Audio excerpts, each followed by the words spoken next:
It'll be 10 years this April that she died at Cedars-Sinai right here in Los Angeles. Yeah. They butchered her in a C-section, absolutely butchered her. And so, your family are huge advocates of maternal health, especially for women of color.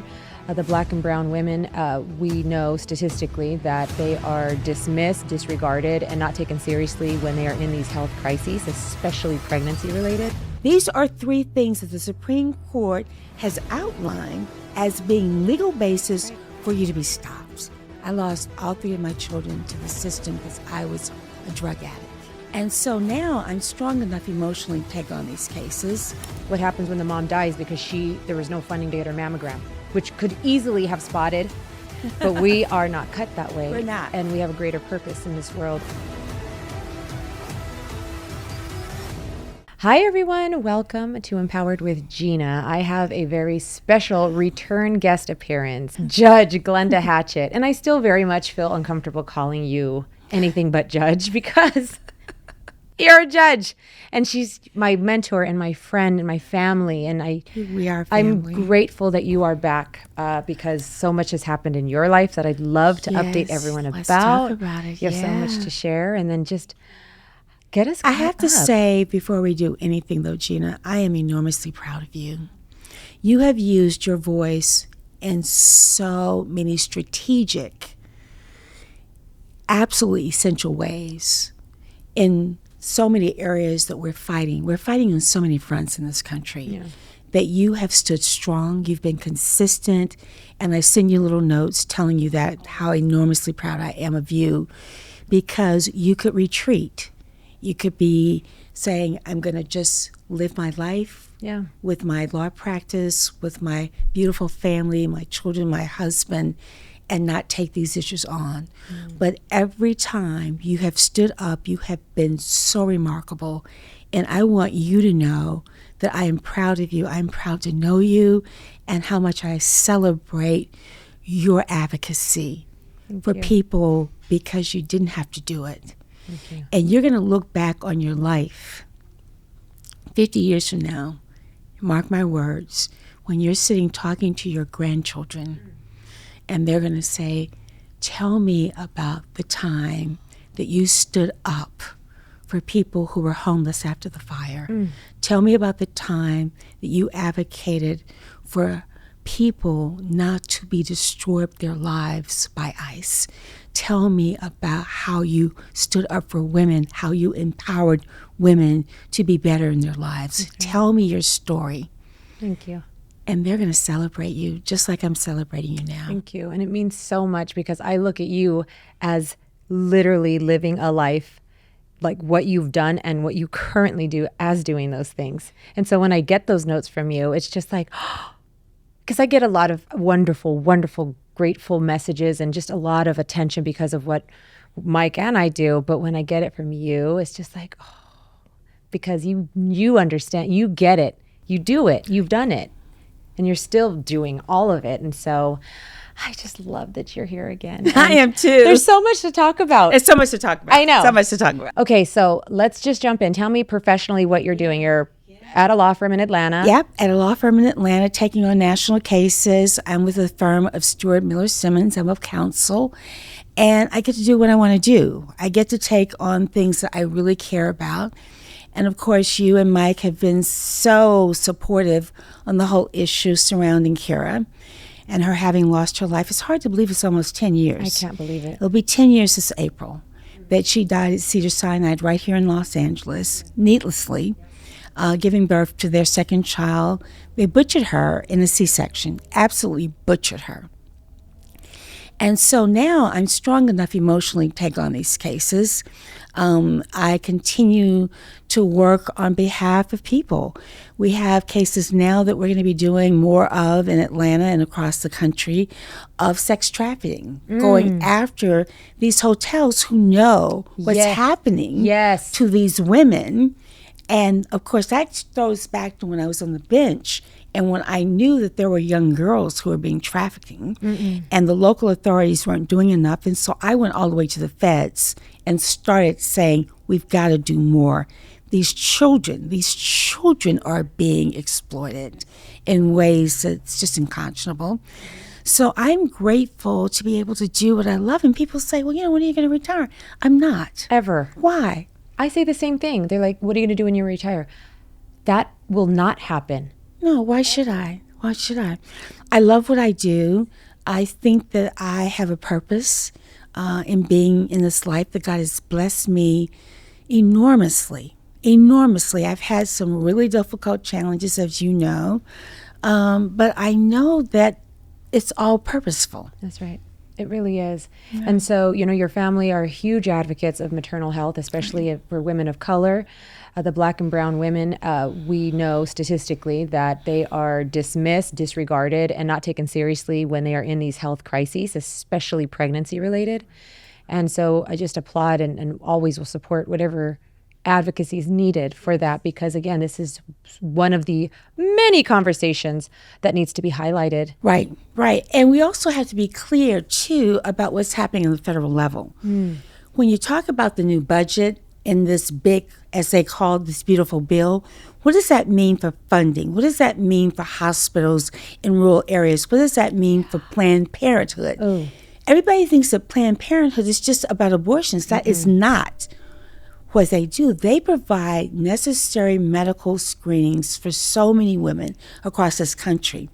And once we start seeing these cuts in Medicaid and so many women having to depend on those services, then we're going to see more incidents of deaths because of pregnancy.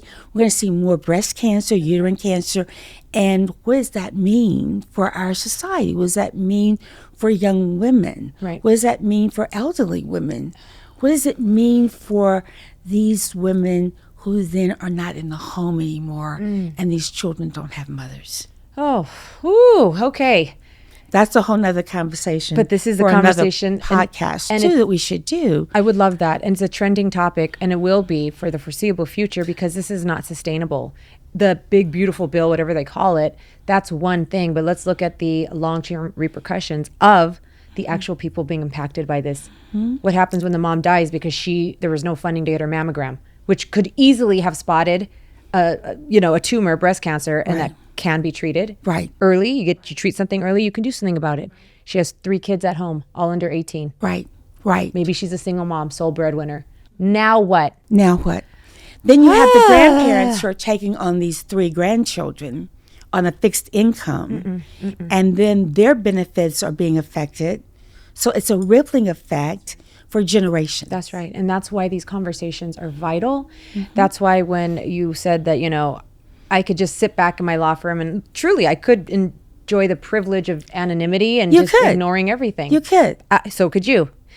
But we are not cut that way. We're not. And we have a greater purpose in this world. Because we're enormously blessed. Oh. We are enormously blessed. And my father taught me a critical lesson way, way back, because he said your blessings aren't to come to you. Your blessings are to come to you, to flow through you, to bless the others. That's it. And what a beautiful way to live, right? And that was the lesson that my father taught me. And that's so true, because people who hoard their blessings, come on. That doesn't feel good. I don't care what they say. It doesn't. And they're angry and they're jealous and they're insecure and wondering. Mean and horrible people. Okay, so let's switch to something a little more important, and your outfit. Let's talk about this outfit. Goal Girls. You see it? Look at you. Do you see this Goal Girls? Look at you. Snatched, put together, gorgeous, stunning. Tell me about Goal Girls. Goal Girls sat on the shelf in a file for years. What? Like 15 years. What? Illustrated, ready to go. It just sat there because I wanted it to be bigger than a book.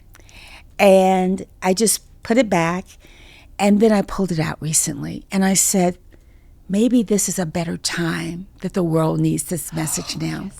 So this is it. And this is the preview copy, and I was so excited to bring it to show it to you. It's Goal Girls, and the premise of the book, there are 4 little girls, Black child, Hispanic child, white child, Asian child, and GOAL, girls. And the idea is that it says when someone tells you can't because you're a girl, you tell them you can because you're a goal girl and you can be anything that you dream. The book is dedicated to my father, Gina, because I grew up at a time in the Deep South, as you know, when the world did not expect very much of colored little girls. But my father always told me that I could do and be anything in the world. And this is the message I want for every little girl throughout the world. Eventually, it's going to be translated into Spanish. But right now, it's an ABC book. Oh my and so gosh. it says you can be anything you want to be. You can be and A is an astronaut. And it goes through, and it's beautifully illustrated by Jill Dubin, a dear friend who is nationally renowned as a children's book artist. And it goes through, and of course, you know, Jay has to be judged. So can I just show you a couple of these pages? Oh my gosh. J is for judge. You know J has to be for judge. Of you know course. J has to be for judge. What else could it be? But then in a celebration of you, my dear Gina, you know that L has to be for lawyer. Yes, lawyer. I love this. Gold JKL, Girls. yes. The preview copy of the book. So I am a lawyer. All right, you ready? There we are. There you are. And it says, a little rhyme, L is for lawyer, working for justice all over the land. You'll often see her walking into court with a briefcase in her hand. So there are little rhymes, everything. But the thing is that it ends by saying, so the next time someone tells you can't, you tell them you can because you're a gold girl. And the very last page, parents are encouraged to have the child cut it out. So they're like little scissors right here, all right? And so you cut out the page. Interactive. And I'm telling parents to let them draw, write, whatever. And then they paste it on the ceiling above their bed. Oh my gosh. So that they see it every morning when they wake up and the last thing they see at night. So I've done this for years at parenting conferences. And parents have come back and said, oh, Judge, they decorate it with glitter or stars. One parent said, my child did it in glow-in-the-dark ink. Oh, geez. So she can see it even when the lights are off. Okay, I'm gonna cry. and so I do it for boys and little girls for the dream. And so that's the whole idea. But I'm particularly proud because all the pre-sales from now until March 31st, the book will be out the first part of April. From now, all the pre-orders, when people pre-order this book, all of my proceeds will go to support the Boys and Girls Clubs of America. Okay. And you know how I feel about that. I know that. Because we got to keep children out of the trouble. That's right. The largest incident of juvenile crime in this country is between 3 and 6 o'clock. Why? And not enough watchful eyes on our children. Parents are still working. And so kids need to be at the Boys and Girls Clubs. See that? And I used to be on the board for years, the national board, so it has a special place in my heart. So people who will support this book will go and they'll order it between now and 31st of March, and all the proceeds will go there. And as you're talking, I know this is our second episode, and I encourage everyone to watch the first one because it gives you an excellent background of the judge. But could you just please, in a snapshot, if possible, give me a very quick history so the people new to our conversation know exactly your stature, significance, and importance in our country. Oh, please. You're wonderful. Thank you. I'm a product of the Deep South. I don't come from money. My parents worked hard, made education a priority for me and my siblings. I went away. I was part of the integration generation, Gina, where I was recruited to Ivy League schools. So that's where I went to undergraduate school. My father was very sick, and I came home to Atlanta to go to law school. And I ended up being the first in so many ways. The first this, the first that. So when I finished law school, I was the first Black man or woman federal law clerk anywhere in the Deep South. And I went to work for a civil rights icon who was appointed to the federal bench. She was the first Black federal judge anywhere in the Deep South, right? And there were a zillion people who applied for that job. And I got the job. And I'm getting emotional about it because I have to tell you this. I'm just going to make this really quick. This is such an important story. But the day that he was sworn in, because it was such a historic event. He had been the first plaintiff to sue to be admitted to the University of Georgia. Back in 1951, they said, absolutely not. Hell no, you're not coming here. They would not let him come. He was Phi Beta Kappa out of Morehouse College. He had a master's degree from Atlanta University, overly qualified. They said no. He then sued. This is such a great story. He sued. He sued after he kept trying, and guess who his lawyer was? Thurgood Marshall. Jeez. Who was with the NAACP Legal Defense Fund. They tried that case for 6 years, and Judge Moore did not let him in the University of Georgia. So he goes away, gets his law degree, comes back, starts representing Dr. King, a lot of civil rights. So eventually, fast forward, he's now appointed to the U.S. federal bench, first black federal judge anywhere in the Deep South, and I'm his law clerk. Wow. So I'm sitting there in this ceremonial courtroom, packed. People were all out in the lobby. People were all out in the streets, cameras, civil rights lawyers, people from the community. Everybody was there. One seat in the jury box was empty, just the first seat. And he did like this. And I said, yes, sir, yes, sir. He said, go sit down, Glenda. I said, oh, no, sir, I'm fine. He said, I said, go sit down, take a seat. I got a seat.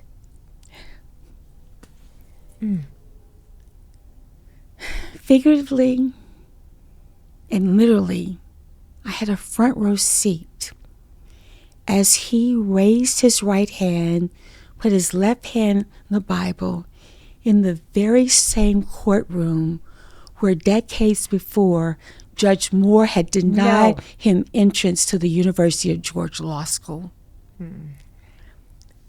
I got to witness all of that. I got to work for him. You know, and so I know that I am the beneficiary of the dream, Gina.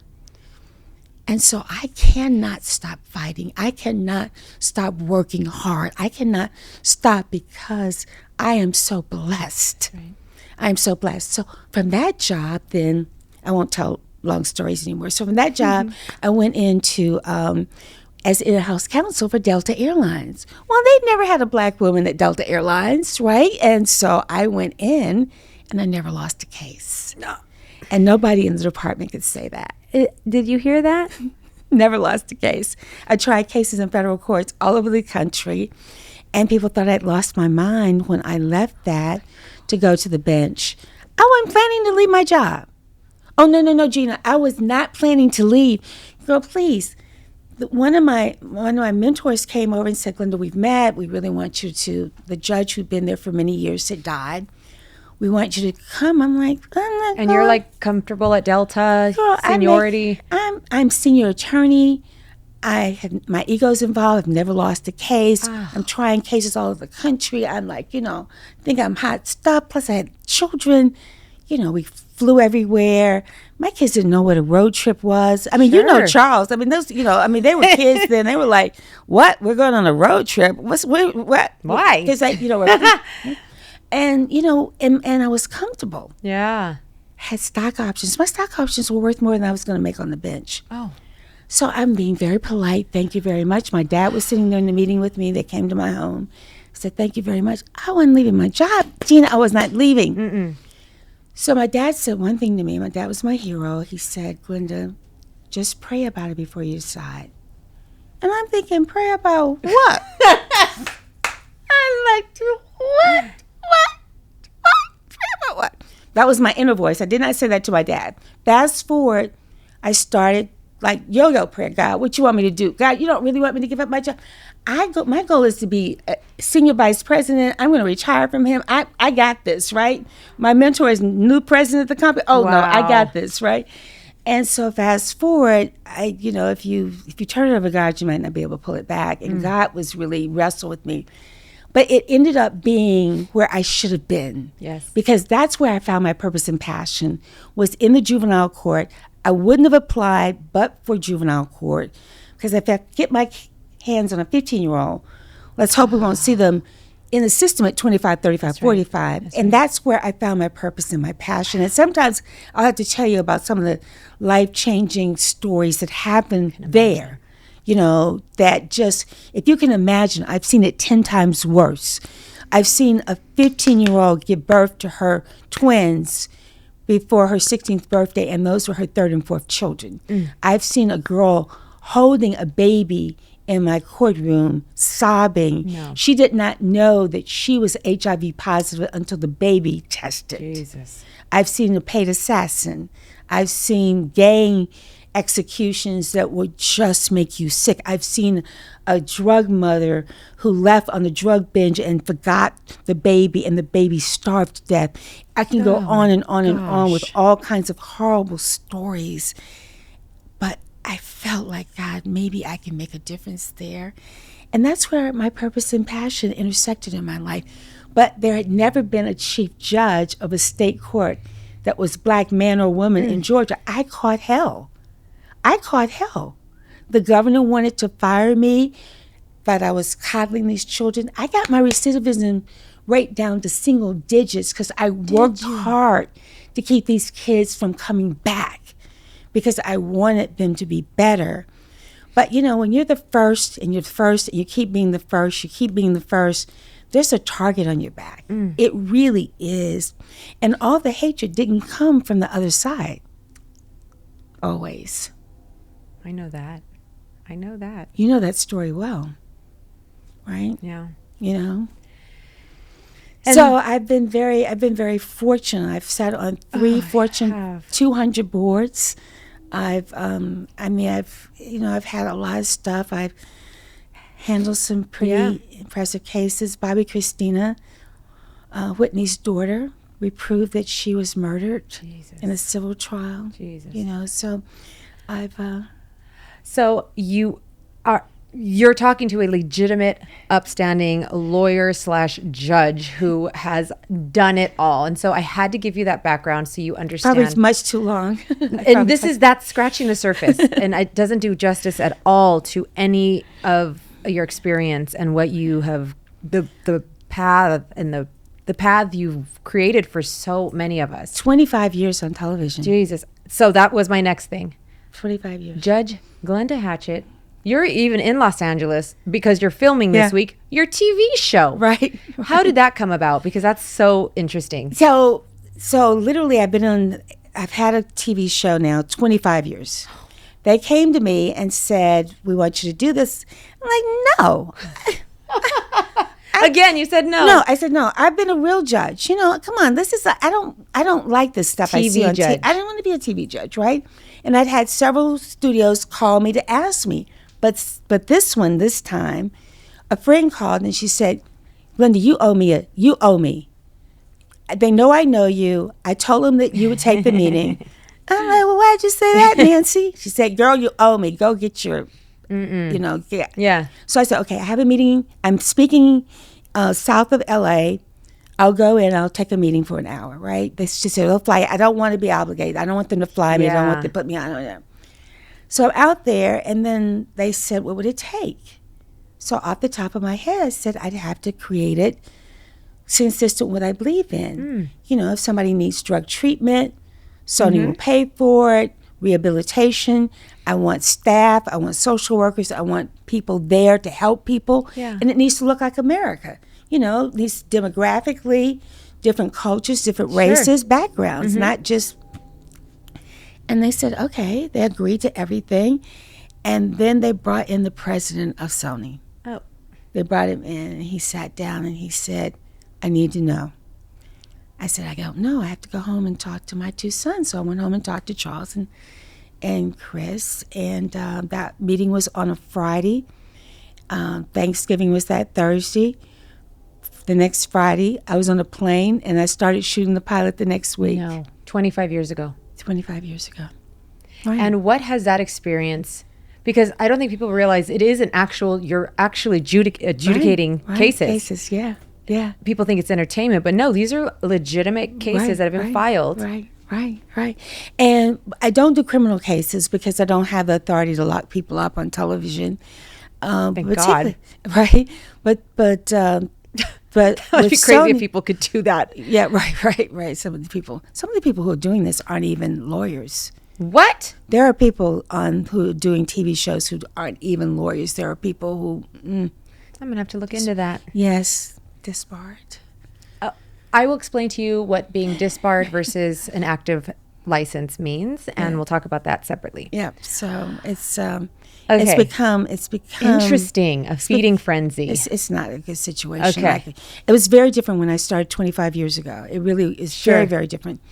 And I kept apologizing that I'm a TV judge, but then when people got to know me and saw that my show was different, I stopped apologizing. Such a good show. Because I really tried to make a difference. I want people to leave in better shape than when they came in. That's right. And that was really the goal. And that was the standard I have set for myself. Incredible. But it really is the power of using television, because people will stop me, Gina. I've been with you and they stopped Right, you. We've right. had so many situations, and people look at you truly with stars in their eyes, because you're right, to your point. Yeah. When people see you, it's not just, oh, I recognize you from TV. They say that. But people are so grateful to you. Thank you. Yes. I see that. There's the, oh, wow, starstruck. But then the thank you, the gratitude they have for you, because they do see that you are a person of the people. Yeah, I really do try. One quick story. Years ago, I was doing a book signing for my second book. I had 2 adult books, and this is my first children's book. And a woman stood up in the book signing and said, I'm graduating from nursing school in May. And so I was like, oh, that's great, right? She said, no, Judge, you don't understand. You don't understand how great it is. I lost all three of my children to the system because I was a drug addict. Jesus. She said, but I was in my house watching you, and you were dealing with a drug addict on your show, and I felt like you were talking to me. I got up off that sofa and checked myself into rehab that very day.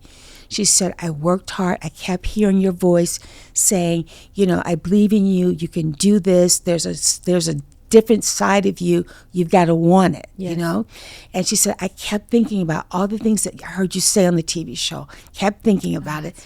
And she went and got her kids out of custody, and she was getting her nursing degree in like 2 months. There were grown men in the audience crying by the time she finished. So I get those stories all the time that people will just stop me and say, let me tell you what happened. And so I know that this platform has given me that basis. I feel like this is my mission. 100%. This is my purpose. Part of my purpose in life is to do this. And it's a testament to your dad, because it is. Through the gifts you have, that's a perfect example of it going through you to someone else. It is a testament to my dad. It's Gosh, how fulfilling. What a way to live, right? I'm trying. So, okay, let's switch gears, because the state of the world. Here we are. Yes, let's talk about it. That light subject. Yes. We're not going to delve in deep, but I do want to say that we are in a world today, 2026, where racial profiling has been deemed legal. The Latino brown person is now, demonized, criminalized, just by virtue of what we look like. And because the Supreme Court, Supreme Court decision said 3 things. They said that they could be stopped. We're not talking about probable cause anymore. We're not talking about the fact that you may have committed some kind of crime. Not at all. We're talking about the color of your skin. That's right. That's your skin, but that's also the color of my skin, right? Where you work and your accent. These are 3 things that the Supreme Court has outlined as being legal basis for you to be stopped. And the Constitution has guaranteed us that you need to have cause. You need to basically not profile. And the Supreme Court has made it law to say that, well, now they can. If they're brown, they're probably guilty of something, and we can get them out of here. Or stop them, or whatever they want to do. Or where they're working, or their accent. Right. And so to anyone listening to this and says, oh, well, it's legal, it's the law. Slavery was also legal at one point. Yes. That does not make it right. Does not make watch it that right. argument, because it's a moot argument as far as I'm concerned. I bring this up because one thing I've been reflecting on a lot is, like, obviously the country is up in arms about it, a lot of it. The Latino community is obviously extremely vulnerable right now, and everyone is just like, I can't believe this, that, the other. And I said, You know, I feel like this is the first time in our existence as Americans, non-Black Americans, that we're getting even a sliver, a nano sliver of what the Black experience in America has been. Has been, right. Like, obviously, this is all incredibly illegal and wrong. Right. But as wrong as that is for us, let's look back at our history. Let's look back at the Black Americans' history. Right. This has been their existence. Yes. Where's the outrage? And thankful to the civil rights movement and people like you and people who have just been out there for the cause and making change. To see it go back so quickly, because right now it's the Latinos and like brown people, but we know what's next. Yeah. This is just opening the door for just mass racism, condoning racism. That's always been there in our country, but the civil rights movement has done such an incredible job to quell a lot of it. But so much of it. Well, let's talk about the voting rights. The fact that they are dismantling the voting process, the fact that there is this new federal legislation that talks about the ID. Or what if you are an American citizen that you are not brown or Black and you go in, but your birth certificate does not match up because you got married and you changed your name? Yes. So this has tremendous impact over that. What if you can't afford to get an ID, right? And people say, oh, yeah, you should have a passport if you can't find your birth certificate. How many people have passports? I mean, how many people can even afford to travel internationally now? Right. And so we talk about all the things that Dr. King fought for to try, and his cause, and I want to say this clearly, was not just for Black people. It wasn't. It was for humanity. That's right. It was to liberate human people in this country. And so we talk about voting rights. We talk about women's rights to choose for their bodies and what decisions they're making. We talk about the economics of when Elon Musk comes with this chainsaw and there are 300,000 Black women who lost their jobs in that. And many of those, I don't know how many, some of those women may have well been the single household provider. That's right. And I'm not just harping just on Black women, but think about the implications of the cuts and what's happening with the health department. We are fighting so many battles on so many fronts that my concern, Gina, is that people become numb. That's what I'm saying. It's by design to exhaust us, to get a fatigue, and so that we become the sheeple, and it's easy to just have their way with us. I live in Atlanta, Fulton County. They came and raided all of the election files. How can you just come in? How can you do that? And because they got, and it wasn't even a judge, a federal judge, they got a magistrate to sign that warrant to go in and just swoop up all of those records. The states, by law, are responsible for elections, not the federal government. Now it seems that there's a way that they're moving toward trying to federalize the elections. Nope. And then there's some speculation, and I'm not paranoid, but I do pay attention. Is there going to be a legitimate election in 2026 I don't think for the there midterms? Will be. How can there be? And that is a serious concern. Then you have all the stuff that's going on there. So it's the economics, it's the voting, it's the health, it's every education. How are you going to dismantle the Department of Education when so many of our children are dropping out? So many of our children at 4th grade can't read. And the numbers get worse by the time they get to the 8th grade. What about all of that? And you're telling me that we don't need a Department of Education? We're in deep trouble. We really are. And I have said it, and I'm going to say it again. I'm going to continue to say it. Democracy is fragile. It is not guaranteed. That's right. And we are at the 200-year point, and we know empires, of looking at history, have fallen. Right around the 200-year mark. What is it? I don't even know what year we're at, but we're right on track to fall apart, and we're seeing how easily this can unravel. I can see us living in a two-country situation because we're either going to secede, California, or some version, some Civil War situation. People say, "Oh, don't talk like that. Get your head out of the sand and wake up. Wake up." Everything you just listed is real life, real time happening to you and your community. Right. I don't care how much privilege you have; it is creeping into every part of society. Let's talk about privilege. Then, if you then own a corporation, right? And you employ 1,000 people. If your labor pool is not educated, then what implications does that have for your company? It's not sustainable, and I don't know what the end game is. Right. And so you can't say, well, because I'm a billionaire or I'm a millionaire, then I'm cool.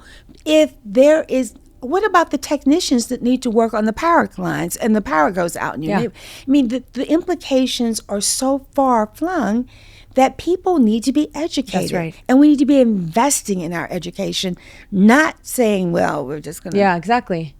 So obviously this is... And banning of books, that's a whole nother conversation. And thank goodness we don't ban books around here, and we're publishing books. Right. But just, again, because this is such a rabbit hole, and we could go forever on this. We could. But to keep it practical. Yes, let's keep it practical. To keep it high level. Yes. People are listening to this and like, oh God, the sky's falling. No. Maybe it is, maybe it's not. But what can we do, having learned from history? Yes. The civil rights movement. Right. I have always said we need to look to the Black community and what they have taught us. Listen to them. Yes. This isn't their fight. No. This is now America finally waking up to what they've been experiencing. Right. We need to learn, and we need to listen to them. They've done it. They're doing it. Yeah, right. What high level to these new communities who've not ever been under siege, obviously, like I think that these communities that are organizing and protesting against ICE is just fantastic. I really do. That people really are saying, there's something I can do. Yes. We've got to vote. We've got to register. Gina, we've got to register to vote. People are saying, well, what difference does it make? That's right, they say that. And look where we are. We have got to vote. We've got to register, but we've also got to engage a new generation of leaders to come up. We have got to fill up that bench. We sure do. We do. We've got to get and groom some really strong people who are then going to move. And some of these old folk need to go sit and retire. I'm sorry. They just need to go and sit down and retire. I'm not sorry. New blood. We need some new blood. thought. And we need new energy. And the fact that too many young people have just unplugged and disengaged is not healthy for this country. So voting is important. Protest is important. It really is important. And when you're seeing these masses of people coming in the streets and saying enough is enough, that I think that the more we see that, the more we're going to have some things. Now, don't be fooled by what happened in Minneapolis when they said they were going to take ICE, move some of the troops out. Well, they're just putting them in other places. There are a bunch of them now in Atlanta. Jesus. A bunch of ICE agents in Atlanta. And they've never left L.A. And so the fight has to be continuous. Yes. And that is what Martin did. Now, historically, Martin Luther King took to the streets. Thurgood Marshall took to the courts. And so it has to be a dual track. So we've got to continue to have lawyers who are volunteering, who are working with the legal defense funds and ACLUs and working to really help people on the legal front. As you and Mike have been doing so much and being so generous and doing a lot of pro bono work here. As well as the civil disobedience piece of protesting and saying we're not going to put up with this. And that is the history lesson that we learned from the Black protests and civil rights movement that now has to be not just that, but needs to be universal. That's it. And again, there's so much we could talk about. I know. But I think we addressed the situation. We talked about practical things we can do as Americans, as concerned citizens. Right. And don't think that it's so far beyond you. My one vote doesn't matter. It does matter. It does matter. That's why he's president. And where you spend your money. I'm a huge economic boycott. Where you spend your money, you got to be careful about where you spend your money. Yes. Do not spend your money in places that are designed and are supporting things that are designed to work against you. Amazon, Walmart, Target. You got to do it. You get it. Yeah. Boycott those is what I'm saying. I say it, and I'm right. And you're right. And you're a judge. So yeah, you case closed. Be very careful about what you do and how you support. Absolutely. And don't tell me that you can't be out of a store. The Montgomery boycott lasted for over a year. Did it? Bus boycott. This is very important. Quickly. Over a year. 380, I should know the exact number of days, over a year. It started in December, and it didn't finish until late the following December. More than 365 days, they walked. They didn't have Uber. That's why they were on the bus, because they had to get to work. People fired them because they said you were supporting the boycott. They didn't have internet, Gina. They didn't have social media to organize. They organized. Jeez. They then would do carpool. They rode bikes. They walked in the wintertime, in the blazing summer heat of Alabama, when it is 105 degrees. They did not break that boycott. They did not. Rosa Parks sat down and got arrested, and they said, and it wasn't until the bus company conceded to their demands that they ever got back on that bus. Well, Judge, I can't, I got to go in that I need store. my Amazon delivery. Honey, let me tell you, it is wild. And I say, but what are you willing to sacrifice? You didn't have to walk to work. You didn't have to walk to work. You didn't lose your home. They snatched people's mortgages. They did. Wow. They snatched their mortgages. They started accelerating their mortgages out of spite. They were threatening to kill people, but yet they did not break that boycott. And they have a fraction of what we have. You see, a fraction of what, and we have so much, every single one of us. And so when I say the lessons and what we can learn from the civil rights movement, right, a lot. Yeah. Every single one of us. So I'm going to give you a list of books too that chronicle some of that history. Please, I'm going to give you a list of that you can share with your people who follow you. I would love that. Yeah, I think there are 3 or 4 books. Yeah. It's a privilege to letters from the Birmingham jail. Dr. King wrote letters when he was confined that are absolutely brilliant letters. My gosh. And right off the bat, this really quick, just pull it up on YouTube. Go and listen to his Nobel Peace Prize acceptance speech. That one thing will help you really get encouraged. Yeah. That is a brilliant, brilliant speech. Yes. And he talks about the audacity to hope. Okay, so we all now have the audacity to hope. Yes. That's how we're going to go through this thing That's together. how we're going to do it. Working together, talking together, learning together, and staying together. Yeah. Because the power is in the people. Yeah. You can't deny our numbers. And that's why you're doing what you do. That is. And so I just love you. I love you. You make me feel so good and empowered and inspired. Good. So Good. I can't wait to have you back again. I would love to come back. We're going to keep it going. Well, we're going to find some cases to work on so I can be out here. With that, 2 of us showing up in court. With that shoulder popping out like that.